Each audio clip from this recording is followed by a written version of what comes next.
In today's video, I'm going to show you how to install Gimp. So first open up your web browser and go to the official Gimp website at gimp.org. And as you can see here in the homepage, you should see a download button for the latest version of Gimp. So all you have to do is click on it. So here you'll see download options like for GNU or Linux or Mac OS or for Windows. And GIMP for Windows have different versions like direct download or via BitTorrent or Microsoft Store.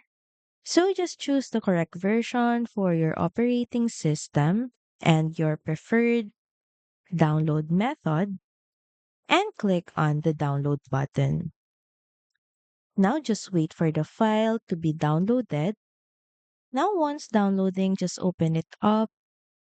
You might be prompted to select install mode. And here, just click on the install button. And after installation is done, you can just launch GIMP directly from your desktop. And from there, you can start editing with it.